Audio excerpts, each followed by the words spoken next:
here we are, and this is a special treat to have with us today Dr. Gary Mesibov, who you can read his distinguished biography, which Chris will shine up for you, but I want to tell you my own personal pleasure at having Gary with us. Gary, you're the first one who taught me about autism, about conceptual thinking, and about context, and about eye contact, and the ability to put it all together, which you called executive function. I didn't know any of that. And you turned my head in the right direction. And I have followed your words ever since. So it's a special treat that you're here. That's so nice to hear. And as with many people in this country, you've taught me so much through your example, through your life, through your writings, and through the times I've been fortunate enough to get to talk to you. So I'm really, really looking forward to this. Well, I think shared insight and shared information is invaluable.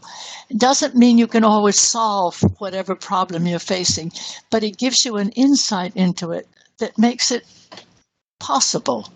And you know that it isn't personal. When your child doesn't respond, they're not having a personal reaction to you. They simply have a neurology that doesn't allow them to get to you, to respond, which I think is one of the big problems for many parents. And I felt this is why it's important today to go through this history of what happened with Bruno Bettelheim and why we young mothers in those years were so vulnerable to his denigration of us. And you are the only one, you, Gary Mesibov, you had a direct connection because you worked with Eric Schopler. And can you tell us a little bit about how you came to be with TEACCH, how Eric Schopler came to start TEACCH, what his reaction was to Bettelheim, that he started TEACCH in a reaction to his horror at what Bettelheim was doing. I think we have to know how TEACCH got started. Okay, so let me start with Eric, and I'm glad you have a picture of him, and I think he was certainly one of the great heroes of those days. And Eric decided early in his career, even before he got a PhD, that he wanted to study autism. And everybody back then, and we're talking about around 1955 to 1965 now, everybody then said, you need to study with this guy Bettelheim. And that meant going to the orthogenic school as part of the University of Chicago. So Eric went there thinking he was going with the great master.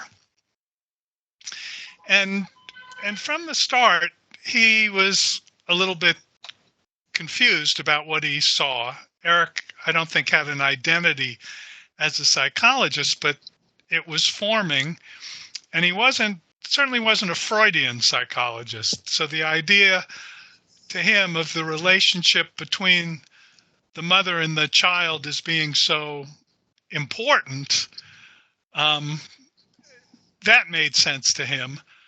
But the idea that somehow this relationship could become so fractured and that the parents could be doing something that could be so detrimental to the children, he never was able to get his hands around. Because Eric spent a lot of time with those parents back in the orthogenic school. And he knew a lot of parents. He knew a lot of parents of children at the University of Chicago. And as he said, these parents were no different than those university parents.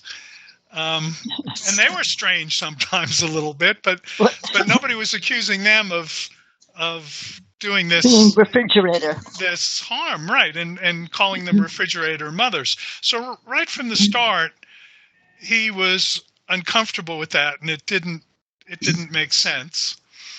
And then Eric described the treatment programs for the children as being a little bit crazy and almost like a zoo, because the idea that Bettelheim espoused, the mother caused it. The children were basically feared for their life. They had these, he used the analogy to Nazi Germany. So the mothers were thought of as being like prison guards.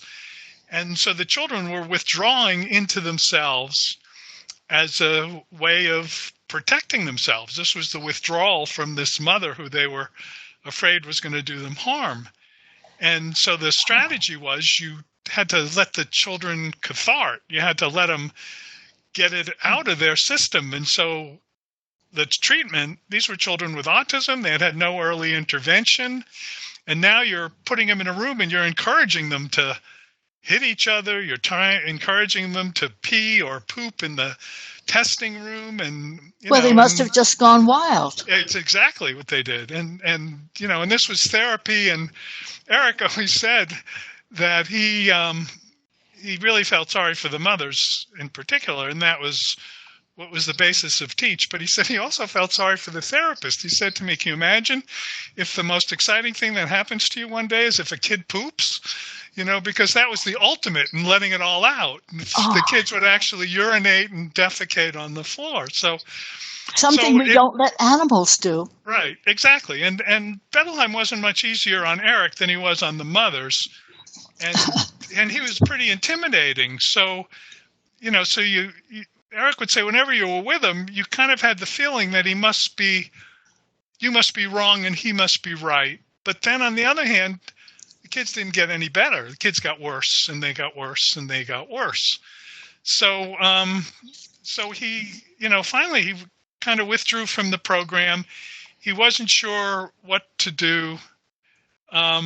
He really decided Bettelheim was wrong, but everybody in the world was listening to Bettelheim. Nobody would believe that. There were no other theories.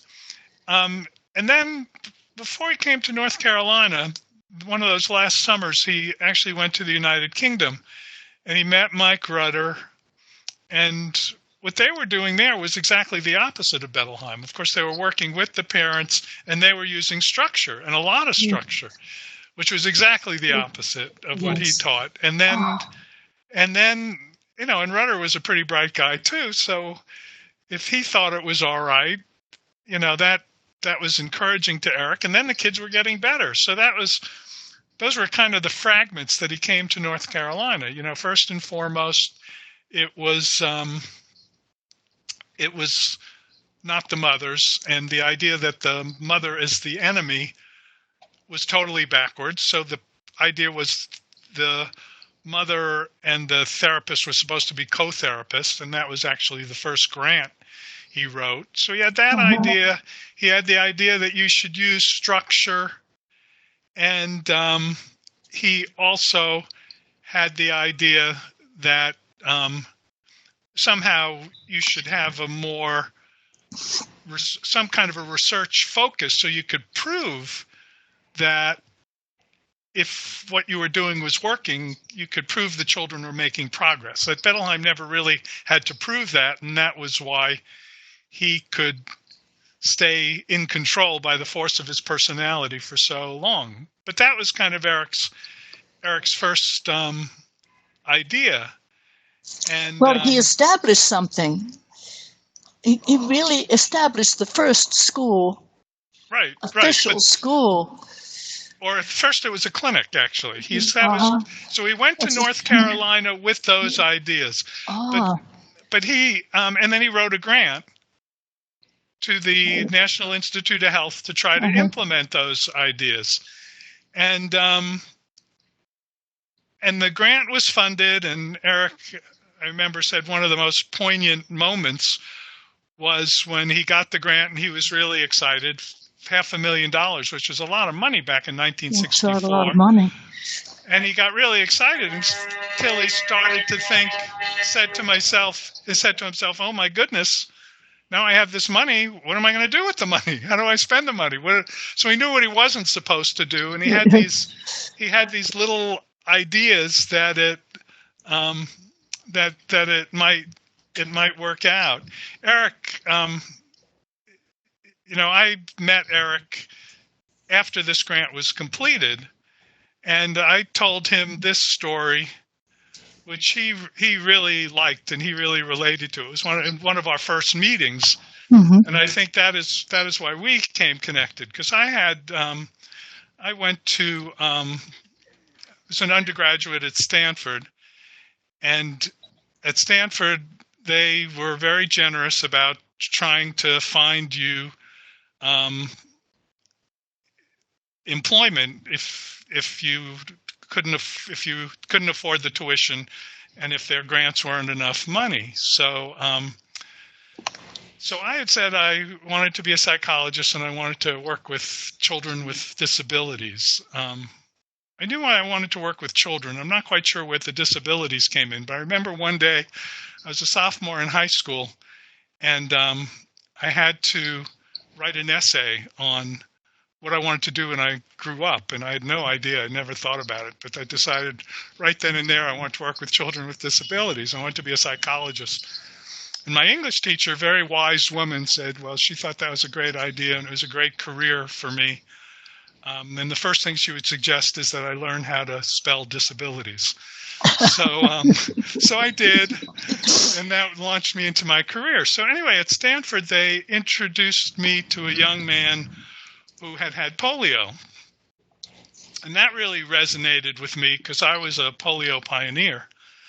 I was 10 years old in the year they did the controlled study on the Salk vaccine, and I had gotten the vaccine. I was actually in the vaccine group. In the same year, I don't think it was actually the same year, very close though, this young man got polio and he was totally paralyzed. And he basically could only use his hands, open and close his hands, by using a splint. His father was a Supreme Court justice in Nebraska. He was very well connected. And he went to a place called Hastings College where he could take all his exams orally. And then he received an NSF fellowship in physics in a competitive exam in spite of his handicap. And he had planned on going to the University of Illinois, which is the place where they went. And at the last minute, they said that he was too handicapped to benefit from a graduate education, so they wouldn't accept him. And it went on, and nobody would accept him.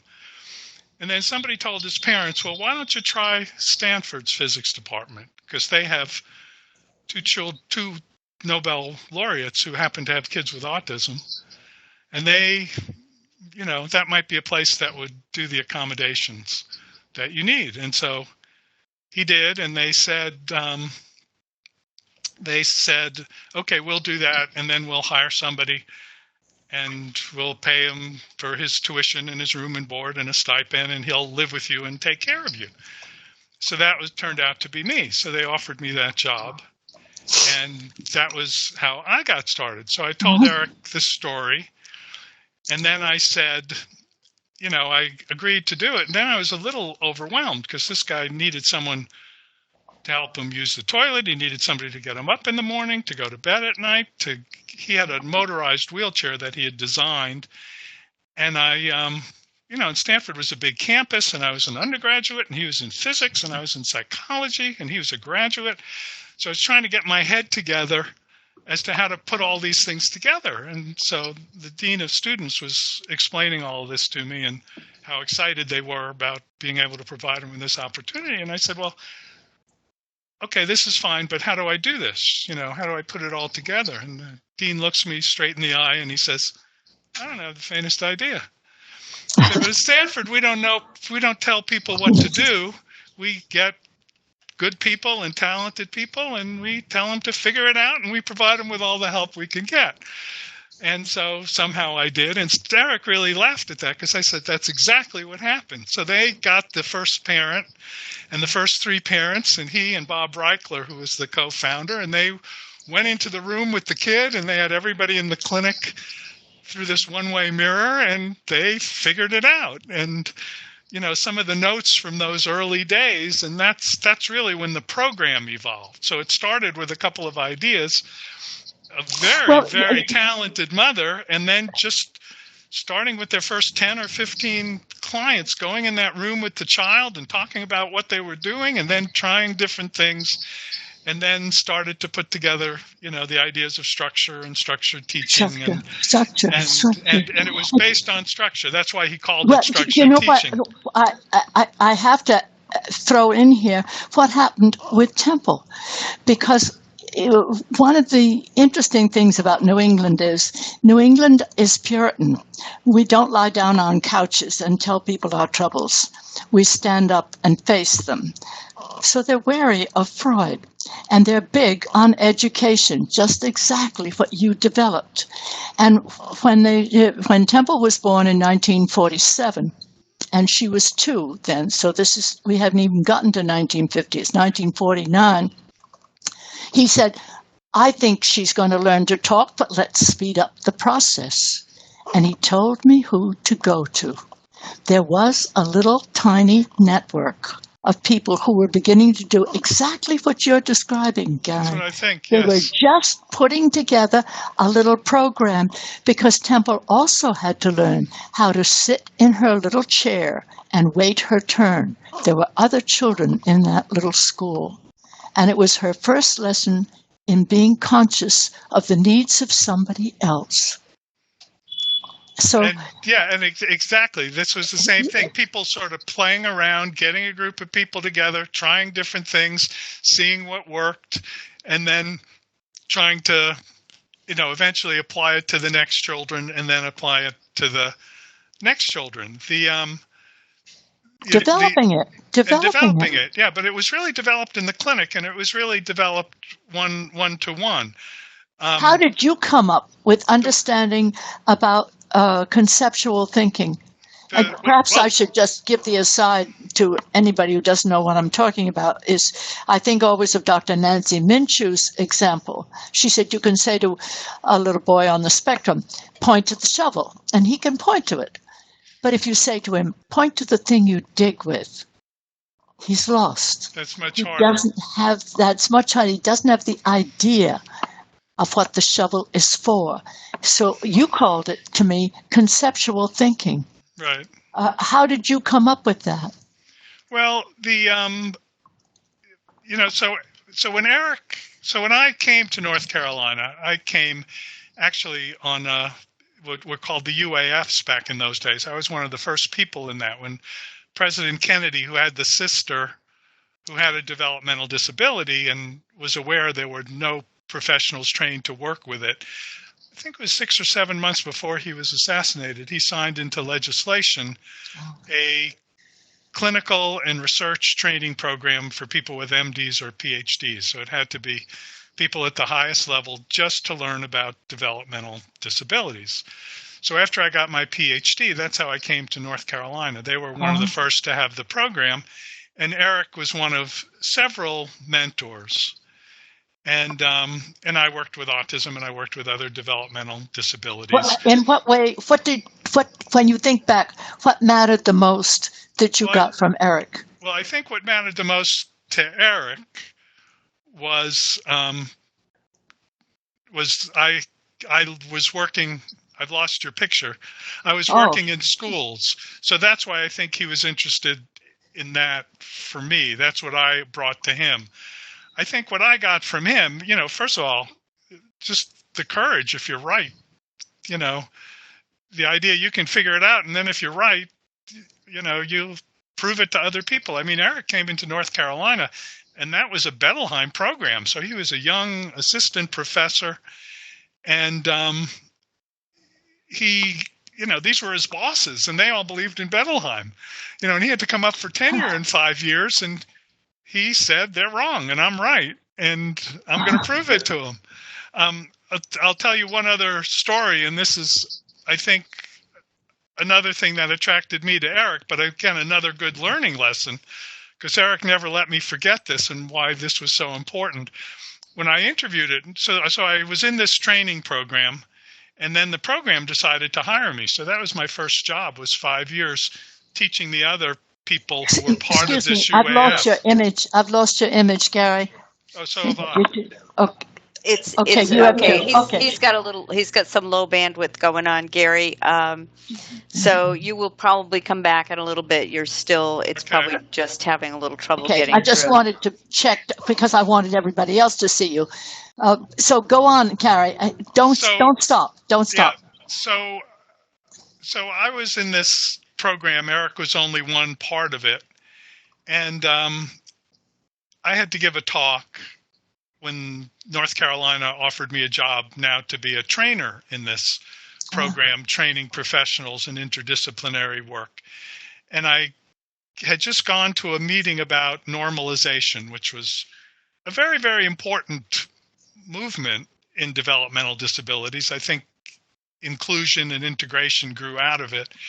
But one thing about the movement that I was concerned about was, we were telling people, in my thinking, we're telling people to get out of this notion of thinking about people, putting them all in a label of autism or disabilities, but now we were putting them in another label called normalization, being normal, and I felt like that should be accommodated, that we should be thinking about not how to make them normal, but how to enable them to live full and rich and meaningful lives based on who they were. I mean, to me, a very, very reasonable. And after all, what is normal? Right. And normal for what?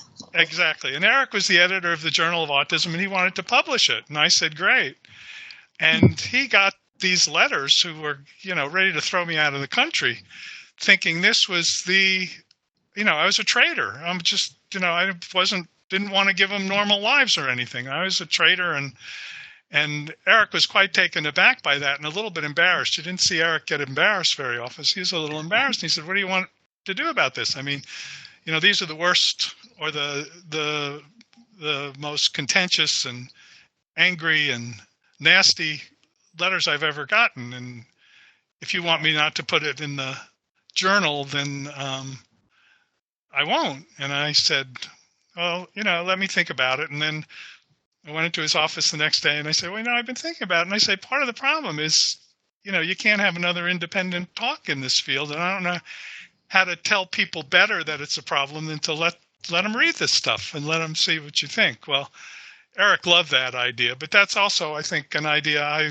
learned from him, and then he reinforced it. If you believe in something, fight for it. And if you don't always worry so much about what other people think, and he certainly got good results. Couldn't agree more. Yeah, and but prove it and challenge it, and that's what was so good about Eric. So, sometimes he'd come up with ideas, and we'd look at each other, and you didn't know if this was going to be the next Nobel Prize winner or a flaky idea. But he would entertain any thought, and he would look at it, and he wouldn't back down just because some people didn't like it. He would test it, and he would try to figure it out. And he pulled us out of Bettelheim. Yeah, and almost alone. I mean, you mentioned almost alone. Ernie Rimlin wrote the book, and Eric provided the clinical model, and Mike Rutter provided, the other background and the other stuff. So just to get people on board, we've talked a lot about how we got pulled out of Bettelheim and all that, and I believe that's misspelled. I apologize for that. But what can you tell people, give them that little history of who Bettelheim was? Because a lot of people didn't get pulled out, and there are still people in the world that follow what Bettelheim said. No. So if we could just go through that again, that would be great. And Gary, do you see a little camera anywhere that's not turned on your not computer? That wasn't turned on at the beginning. Okay, it should be right next to your name. There should be a little thing that looks like a video camera, and if you could click on that again, maybe it'll start. But in the meantime, Eustacia, why don't you take us back a little bit to who Bettelheim. Actually Bettelheim was. Yes. Bettelheim came from Vienna, and what made it possible, what opened the path for him was we all of us young mothers were very unsure of ourselves, and there had been a great deal of talk against women, in particular a book by a man named Philip Wiley, who conjured up the term momism, and that meant mothers who just suffocated their children with too much so-called love. And we were all fearful that we would turn into moms of the wrong kind. So we were in a very tentative state with these children for fear that we would do that. And it set the stage for this man who came marching in from Vienna, who had been, and who looked an absolute role of the psychiatrist. He had a deep, rumbling voice, and he had these big black spectacles, and in this deep Austrian accent. He was scary. And he said we were at fault. And he had been in a concentration camp, and he had already written about that. Now, nobody thought at the time to challenge. Had he really done all this study in Vienna? Well, of course, he came during World War II, and we weren't exactly talking to Vienna in those days. So it was easy for him to say he had all these degrees. We had no way to check. And, of course, it turned out in the end he didn't have them. He was a fraud. But the stage was set to think in terms of Freud. And I think everybody was so related to Freud in those days that they didn't notice that this approach only looked at the symptoms. They were not looking for the cause of the symptoms. And that's the big difference right there. So that, too, set the stage for this man. He came in and he immediately got himself a school, the orthogenic school in Chicago, and he became the heir to Freud. And people rushed in to give him money, so he had plenty of money to operate with. And to lay down these Freudian rules and to dictate the way we would look at autism. And why talk about him? Because there are people who still believe in him. Gary, you told me that you had run into this in Italy. Is that so? Yeah, sometimes in Italy there's still people who do that, and probably more in France than any place else. Well, France, I know. Temple has said she's run into it in France. Yeah. And it also, just to elaborate on what you said, it's taking the Freudian model, but also he misinterpreted the model. So he took an idea of Freud's, and most people today would say he misinterpreted. So Freud had this idea that, remember, Freud emphasizes the subconscious, so things that are operating in your mind that you're not always fully aware of. And one of Freud's ideas was that every mother at some point wishes their child was never born. I think often in the middle of the night when they're exhausted and they've gotten up one more time. Exactly. And they're exhausted and they're overwhelmed. And it's very brief and it's very transitory. Yes. And they get a good night's sleep and it's over. Well, Bettelheim took that idea and blew it up. Turned it as a central part of their relationship. And he said that this is a pervasive feeling of the mother, and the child senses it on. And that's why the child gets so withdrawn, because the child fears for his life, because the mother wishes he was never born. It's another way of saying the mother wishes he's dead. So he takes it, he makes it stronger, he makes it longer lasting, and then that's why the child is not able to communicate, and that's why the child's not able to interact. It's because he doesn't, because the child is so afraid of the mother, and all of this is operating on a subconscious level. And there were mothers who were destroyed by this, never recovered from Bettelheim, and some who just committed suicide. Yeah. And the young man who wrote that book, didn't his mother commit suicide? And that what motivated the book? No, Richard Pollock's book, it destroyed her, he said. She never really recovered from it. And that was why he went to explore this. It's what's so very good about that book, The Creation of Dr. B, as it's called. It's worth reading to see how how insidious something like this is.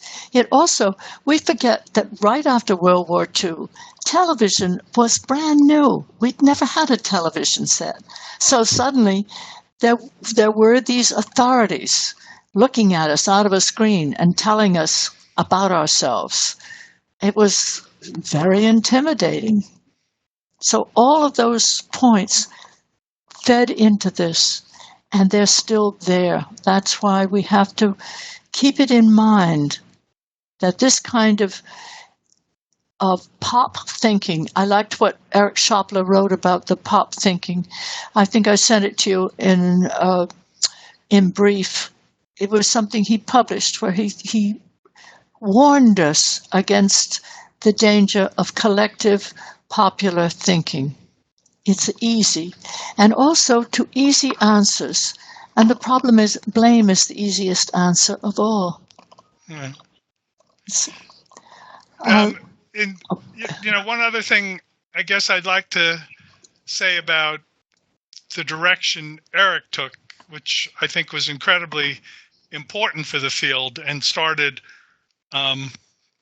a lot of movements, and Mike Rutter was partly responsible for this too. So basically back in those days, one reason why Bettelheim was so influential was because most psychologists and most therapists were Freudians. They weren't misinterpreting Freud in the way, as I said, but that's what they thought. The mother-child relationship is the key building block, and it's based on that early history, which is somewhere in your subconscious mind.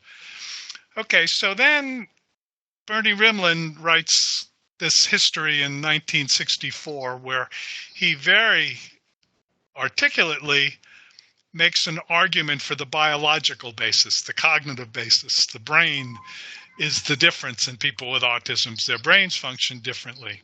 So he writes that book, and then Ivar Lovaas comes along. That's right. And Lovaas brings behavior therapy into play. Now that was interesting because Eric liked behavior therapy. He and Lovaas never got along very well, though, because Lovaas started with the punishment side of it, and Eric didn't like that. I remember the first time I ever saw Lovaas was in my psychology class as an undergraduate, and I don't know where this video is. I'd love to see it. But but I remember Lovaas with a cattle prod in it. And he said, if you really love the child, you're going to be willing to shock them. So that was a tough one for Eric because he basically believed that the consequences of your behavior influencing what you do, but he wanted to think more in terms of positive consequences, developing positive behaviors rather than negative consequences. But then you then make the child a prisoner of obedience. Yeah, and then he also wanted to take it one step farther. So, and this was another thing Eric and I bonded on even before we'd ever met. So, in my undergraduate course at Stanford, the other person who had tremendous influence on me was Al Bandura, who is one of the major psychologists who started cognitive psychology in the 20th century, a lot of people said. And so he taught a course in behavior change or clinical psychology. And so he started with Freud, and he would teach you about Freud. And then he would start with, he talked more about Skinner because it wasn't about disabilities. And Skinner developed the positive reinforcement concept. And then he says, okay, can we explain all of human behavior now? And we knew we couldn't because we still had 5 weeks left in the course. So he says, okay, picture this situation. Now you're in this class, and you ask a question, and, these were all psychology majors and people pretty smart and pretty dedicated. So it was a pretty active class. And so Bandura says, okay, now you picture this.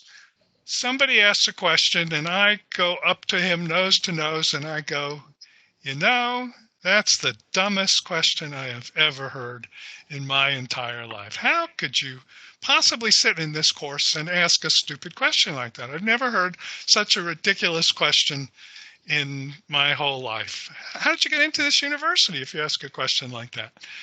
And then he said, and then I turn to the class and I say, are there any other questions? What do you think would happen? And of course, just picturing that, some of us in that class have never asked a question since. So he said, okay, your mother had nothing to do with that, right? And there's only one person in this classroom who's been rewarded or punished. And yet everybody in this class is impacted. And why were you impacted? Well, we're impacted because we watch other people and we see what happens to them. And we impacted because we think, we process things. There's this internal stuff. And that's what Eric brought to autism. So he took Bernie's biological stuff and Bandura's cognitive social learning stuff, and he put it in the context of autism. So this structured teaching now became more than just structure. It was structure. It was reinforcement, except the positive part. And then it was this cognitive part, the understanding. Why are their brains different? Why do they think different? Executive functioning is some way because they have difficulty organizing, integrating, changing sets. And what are the cognitive underpinnings of that?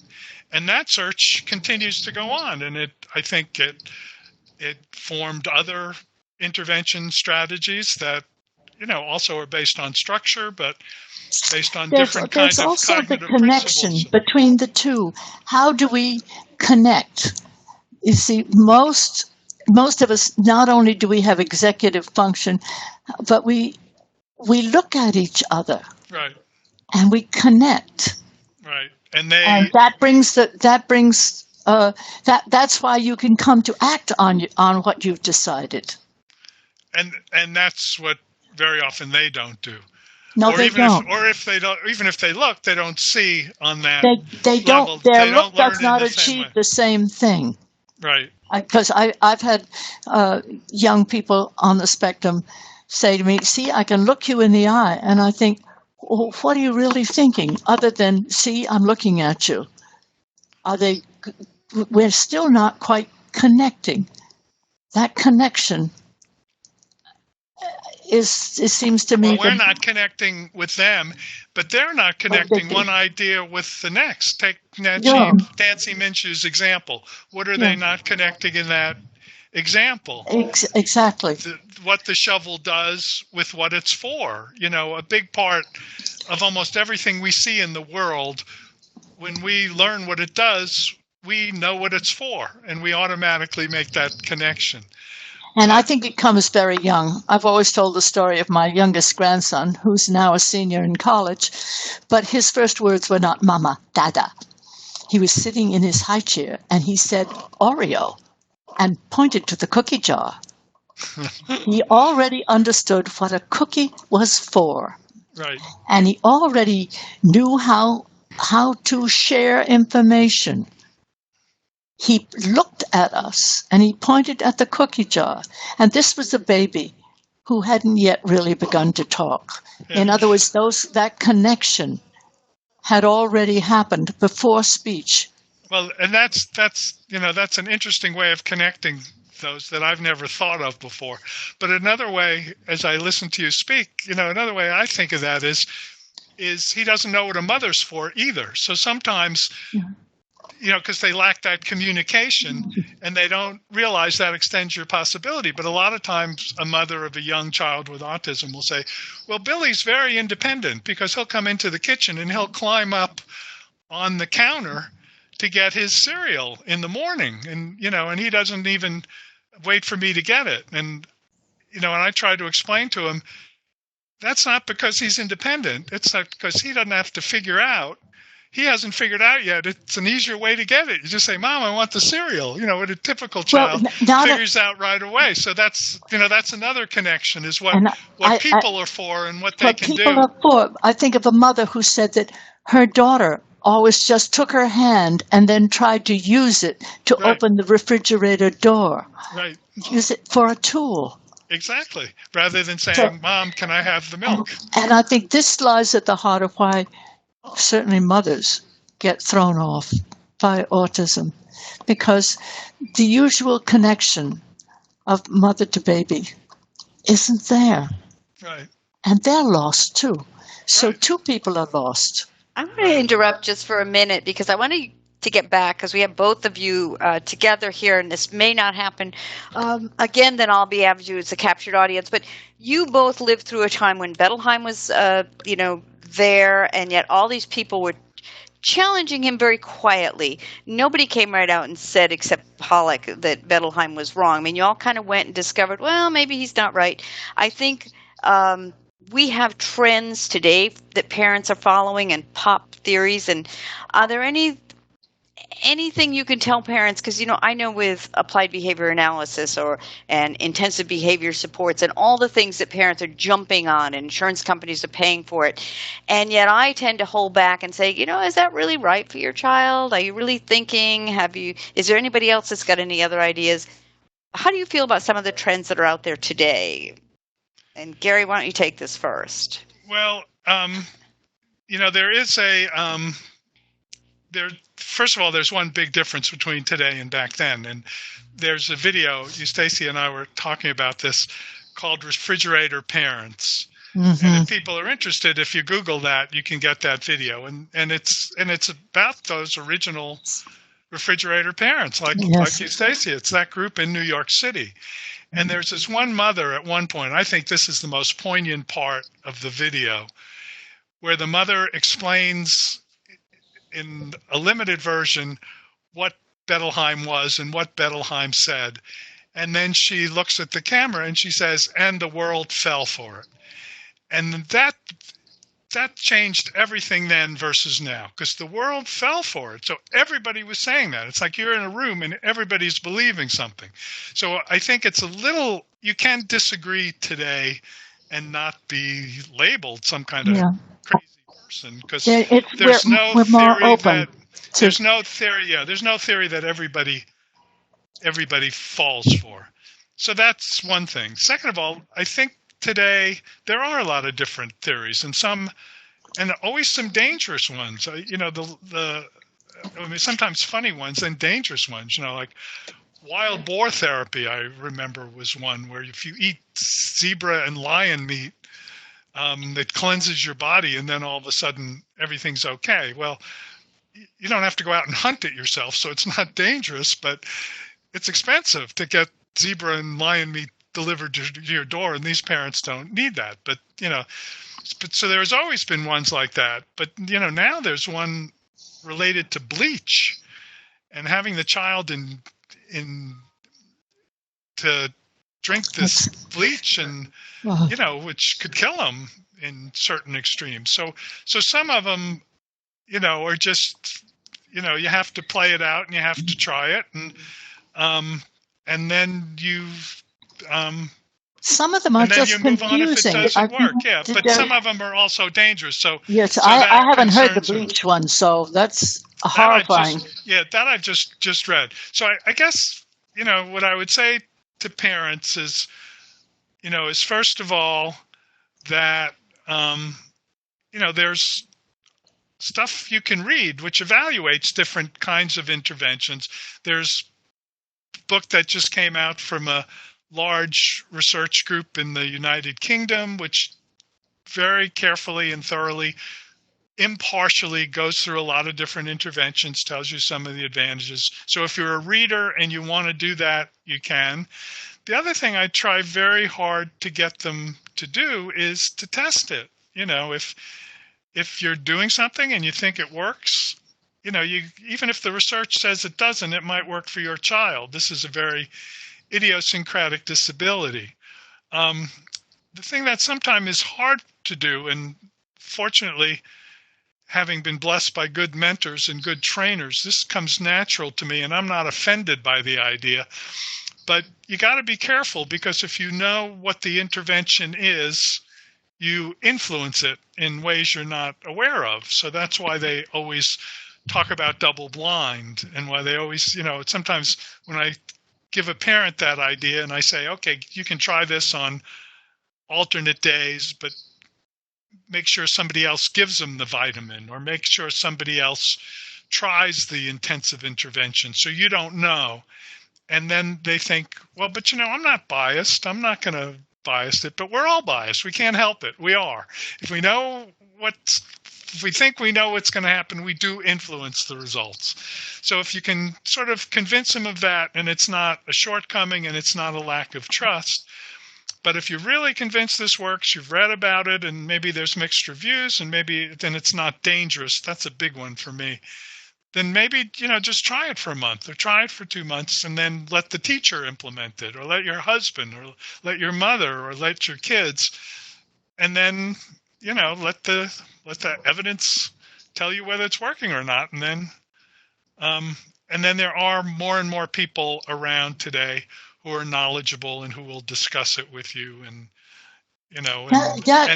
that's wonderful to hear, because I do run into mothers who are confused by the overload of information. They don't know how to sort it out. But I think your course and it's also a very cautious one. And I think that's a good idea, not to leap in, but just to move very carefully, cautiously. And it's just like Black Friday, They warn you about Black Friday as if it sounds too good to be true, it probably is. Yes. And it's the same, it's true. So this is, even Temple, who's this marvelous example to all of us of what's possible. Eustacia will be the first one to tell you, this did not happen one morning when she woke up, and this was a lot, read her book. You'll get that feeling out of the book, and she'll tell you this was a lot of days and a lot of 2 steps forward and 1 step backward. So, the progress is going to be slow. If somebody promises an immediate cure, that's probably not. So, Eustacia, what made you make some of the decisions you made? Because you weren't reading a lot of articles about autism, and you weren't. There weren't a lot of articles to read, for one thing. But one thing that influenced me hugely, and it was at a crucial time in Temple's adolescence, when she was 14, when she was dismissed from the school she was in a most cruel way. But I, luckily, had been doing research for WGBH for a documentary, first one on retardation, and then one on what were then called disturbed children. And it was my first serious education in both forms. It was then that I learned, and it started in 1961, went through, I still was doing it I did for about 4 years in there. That in 1961, the medical schools were teaching young medical students 1 hour for retardation. And the doctor who took me to the class was quite bitter about it. He said, that's all the instruction they will have, because it's considered that there's no money to be made in retardation. The result was, as late as 1961, they did not know the difference between retardation and autism. And what taught me the difference was doing these 2 programs, extensive research alone. I went to see all the different schools that existed for autistic. They were mostly for teenagers with autism, but many of them covered all ages. And I realized when I finally faced the Bettelheim crew, and they said, well, Temple should come to our school. I said, but your school's in the middle of the city. She's used to living in the country. They said, but we'll be able to monitor her. And I remember that word, monitor. I thought, that is not a kind word. And this child has just been cruelly dismissed. How does she know that you won't dismiss her too, if you're monitoring her? And I picked up my coat and left and said, thank you all very much for your advice. And probably they figured I was a refrigerator mother and that they were no longer responsible for Temple. But I thought that's when I moved seriously, and I moved with knowledge. I realized I knew more than they did.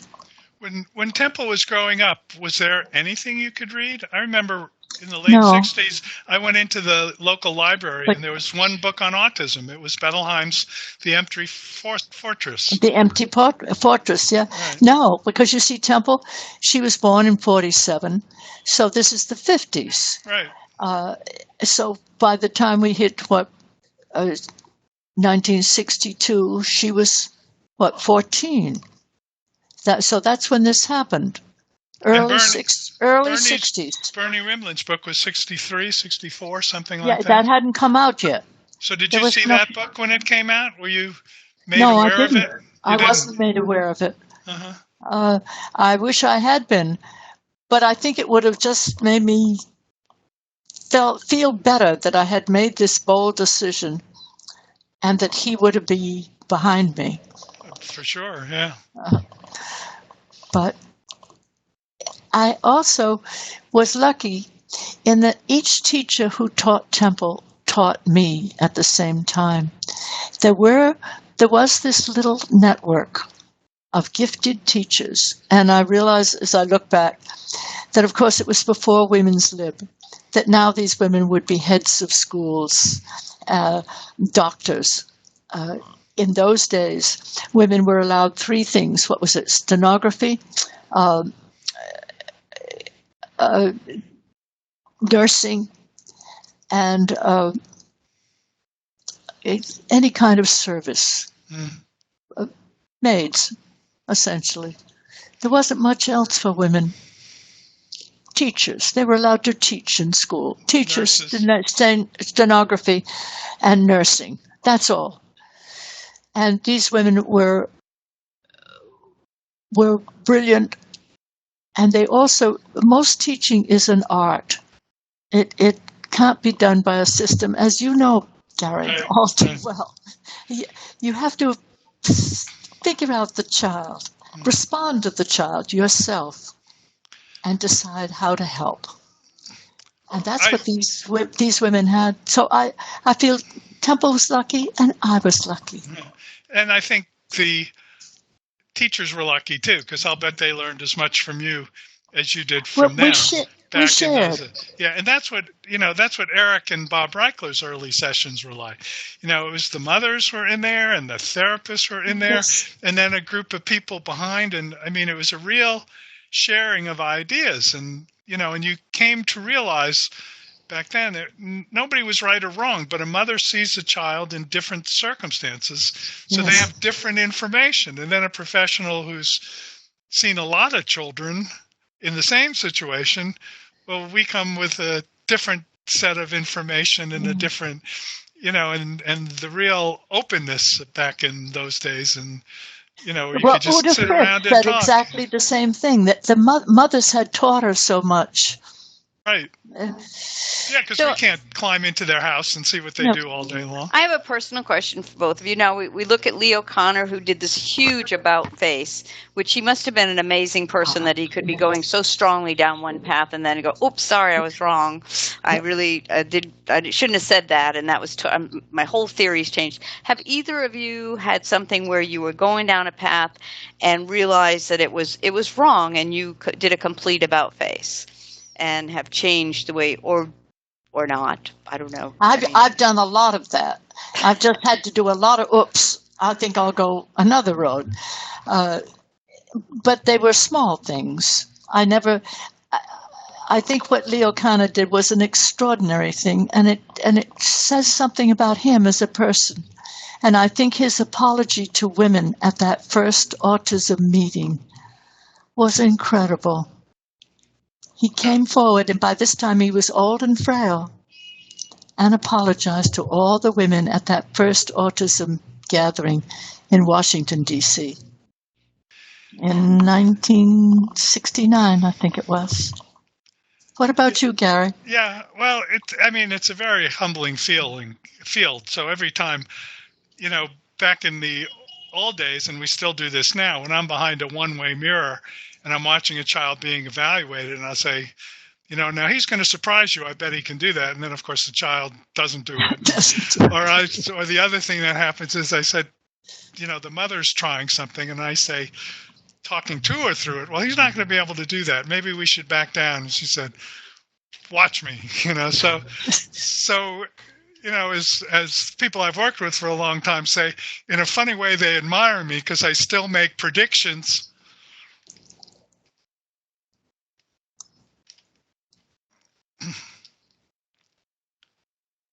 But Gary, you're still there, Gary. Oh, I'm still here. Okay. Yeah, you're still here. So, some people say they admire me because I'm wrong all the time, but I don't quit. Well, I think always of Edison, who was accused of having 30 failures. He said they were none of them, before he hit upon the electric light, he said they were none of them failures. Yeah. They were, each one taught me how not to do it. Exactly. And you do learn more from your failures. That sticks in your mind, because if you predicted in the wrong direction, then it comes out another way. It does have a big impression on you. So, so to me, the question is not whether you're right or wrong. As I said, Leo Connor was a great example, but if you can build on what you see, and if you, don't get too entrenched in your ideas. I mean, I still think the Bettelheim idea is wrong, but I don't usually, or drinking bleach, but I do try to keep an open mind, and, being around people who I've worked with for so many times. Well, here anytime I start feeling a little too big, they remind me of the 50 times that I was, or the people with autism. Some of the people I worked with now who are close to Temple's age, 40 or 50, and I used to do these social skills groups, and I have these dinners, with maybe small groups of them once a month, and I'll get 5 or 6 kids who are now 45 or 50, and I worked with when they were 5 or 10, and invariably they'll walk in and they'll say, "Gary, do you remember in 1983 when you were 12 minutes late for our first social skills meeting and everybody got so upset?" And so everything I've done wrong is registered in all of their heads, and they always remind me. They never forget those details. But I have a couple of minutes Chris, left. You put up. Yes, you put up. I'm so glad. And Ruth I think Sullivan's we need to kind of sum it up with the parents beginning to work together, because that's where we went after all that. Yes, so, we did. Gary, you're fine. Oh, okay. Ruth Sullivan started that. She was the one, and she had been a nurse during World War II. That's how she got her PhD on the GI Bill of Rights, as an Army nurse. And her boy, Joseph, was her 4th child, I think, 3rd or 4th. And she knew that she was not a refrigerator mother. And she was one, there were 3 of them. There was Ruth, and there was a woman, Audrey somebody or other, her name is gone from me, and I can't find her in any of my records. But they put that meeting together. And she has worked tirelessly for years. And she deserves a big accolade. I think the level of cooperation these days is one of the most satisfying parts of the job, and the most satisfying parts about working with these children is, you get to work with them and their family, and you get to know them. And, these are tough relationships sometimes because it's high stress and difficult things happen. But, you think back to those days where there were these 2 camps, and the level of cooperation is phenomenal in these autism societies and groups. Yes, it is. Programs, that's just a tribute to all those collaborations. Chris, are there any questions? We've have questions come up that we should be thinking about?